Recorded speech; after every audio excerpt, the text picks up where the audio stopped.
Hey there, so today we are going to be drawing a bird and exploring the element of design movement.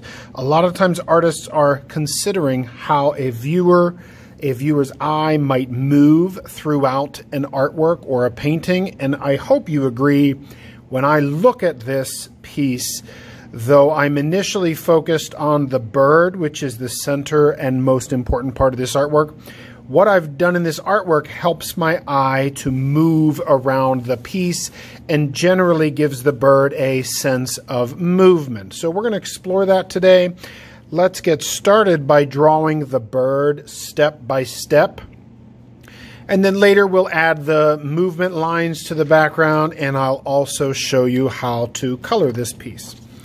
So if we are to begin near the left side of our paper, we are going to begin with a beak that on the side here starts with just one line, and when I turn this into a triangle, I'm going to take the bottom a little further.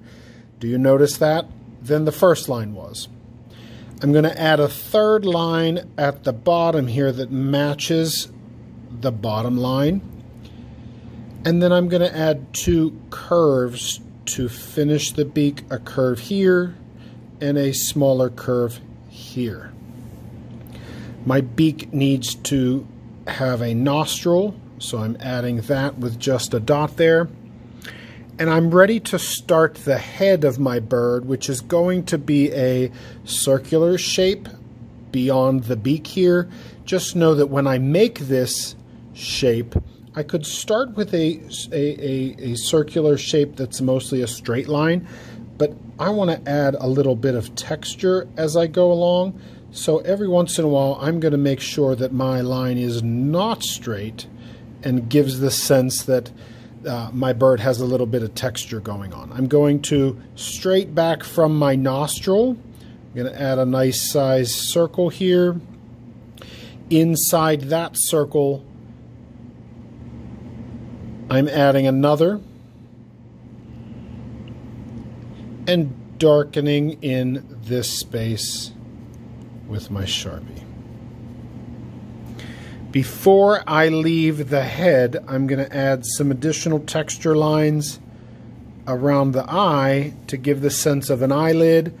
And then I'm also going to go around my bird's head here and do two things. I'm going to add a little bit of texture around the edge, but then, you know, when you look at a bird, there are sometimes some darker areas of their feathers, so I'm going to add a little bit of that in here with these sort of, you know, darker areas, and then around them add even more little texture and hash marks just to give the sense that that bird is obviously not perfectly smooth because it's got that feather texture.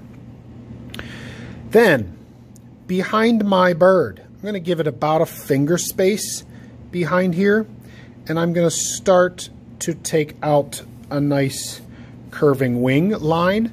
At the end of my wing, I'm bringing back a feather, out, back, out and back, and I'm going to keep doing this until I've created myself a little wing shape that's ready to be brought back where I began. Afterwards, I'm going to start with one extra line to show, hey, this is the top of the wing. Give a little more definition there. And then I'm going to go in here to the sort of center of the wing. I'm going to do a little bit of a zigzag here. And then some additional curved lines just to show some feather texture. Maybe some more of those little curves just to show that that has some texture in it. Before I do my opposite wing, I'm going to establish the belly and the body of this bird. So I'm going to take the underneath the head here, and I'm going to go again every once in a while. The wiggles that I'm doing, they're not crazy big wiggles. It's generally a straight line that does just some tiny bits of wiggling as it goes. And I'm going to come down here underneath my wing, but not touching that. Do you notice that I didn't go touch there?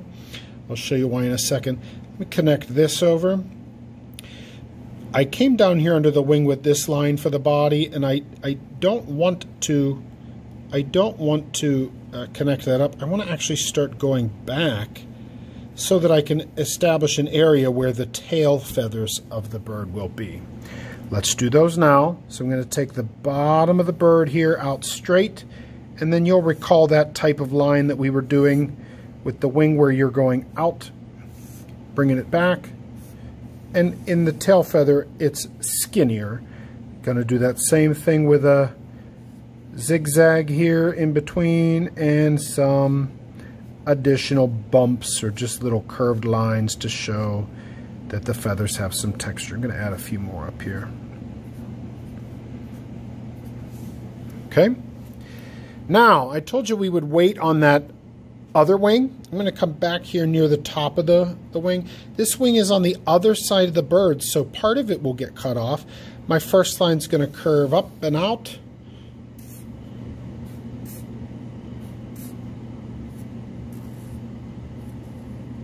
And then tuck behind the bird's face there. Same thing as the other ones, near the middle of the wing. I'm going to take across that zigzag and just establish some additional texture with some bumps. Yeah, add another line in there. All of this is just to try to show that these are not really smooth wings, but wings that have texture of the feathers. I'm going to do a little bit of an additional line here to show the belly of my bird, give that a little bit of definition, and then just like we sort of added those darker areas on the face, I'm going to do that here in the back of my bird, just giving a little bit of definition here, and then maybe I'll even add some of those little bump lines just to again show that that is not smooth and to capture some of the feathers. The bottom here, I need a leg on this side of my bird, so I'm going to bring a sharp turn this way. I'm going to show that the feet curve and then bring it back a little thicker where it touches the bird. Same thing coming off the other side here, but smaller since it's a little further away. And then I can darken these as well. You might have been asked to draw with pencil first and to outline with Sharpie later. Either way, I'm doing that now so that you can see a little better. But I feel good about the way that my bird looks now. I started with my beak, my head, established this nice big wing coming out here because this bird is in flight.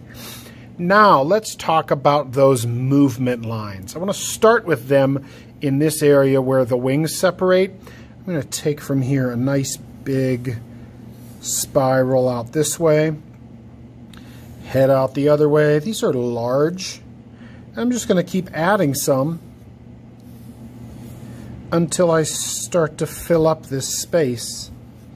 Again, I would not want to get real tiny with these spiral shapes just yet, and I'm doing them with Sharpie. You'll do them with pencil or whatever your teacher tells you to use first. And these are sort of just a framework for when we start to color these spiral shapes later. But we want to have something established. Notice I'm doing some that go opposite directions. That really starts to help create movement in the artwork. And we're just going to continue to take these out from where our bird is taking flight. And I'm happy with that now. If I could come back to the finished example that I have here, I chose, when I was coloring my bird, to think of a bird that was a finch that had some browns, oranges, as well as a little bit of yellow involved in there. And what I want you to notice is I tried to take spots where, though my bird is generally full brown and a little bit of yellow, I have spots where the brown is used darker and spots where the brown is used lighter. So too with my orange and yellow. I'm going to show you an example of that here on the belly. So if my belly is all yellow, if I take the yellow crayon and around the edge of my belly, are you seeing that that starts to change the way that that belly looks and gives it a little more definition? Same up here in my wing. Perhaps I'm choosing this spot in the wing to have a little more definition, while the rest of it remains a little more light. That will help certain parts of your bird stand out. I did the same with the head of my bird. I chose a few areas where I would use the crayon a little darker and fuller, and some other spots where I was leaving it a little bit light. You'll do the same. Eventually, though, you're going to choose, I did 4 colors for my background. So I chose a red-violet, I chose, what's the name of this, blue-green, and then I grabbed 2 additional blues. One of them is indigo, and the other one is regular blue. And you'll notice that I started to just outline my spirals. When you get to yours, that would look like this. Again, I would have colored the bird here first. I already talked to you about that. But I would take this first color into every one of my spirals. Am I going right on top of the line? No. I'm just sort of staying near it and either working inside of it or outside. Doesn't matter as long as it's nearby and as long as it is flowing with the way your spiral flows. I'm going to keep doing that until I've hit every single one. When I have done that, then I can switch to a different color and do the same thing. This time, though, staying away from the first color that I used so that we start to get a little bit more definition. And again, the reason that we chose to do these lines in the background is to explore movement in art, and that happens when the artist is trying to encourage the viewer's eye to move around. But in ours, we're actually trying to also give the sense that this bird is moving in this picture, and we're emphasizing that with these spiral lines. When I look at the finished one, I start to think that that almost is representing the air that would have been moving around if that bird took off right in front of me. I'm going to switch to my third color here and using it nearby my other spirals as well, just sort of staying away from that first use of that color and giving it, replacing this new color in a different spot outside those other 2 colors. It might get a little crowded in there, that's okay. Just find a way to get it inside there so that we start to have that definition. Again, boys and girls, here's an example of a finished one. And if you're at home and some of the drawing steps seemed a little fast, you should know by now that you are welcome to always hit pause, go back and rewatch.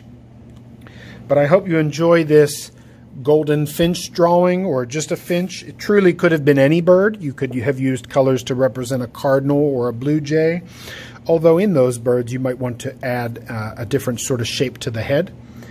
Enjoy this project, and I hope you look forward to exploring movement in art, as well as drawing a nice bird with some feather texture. Thank you.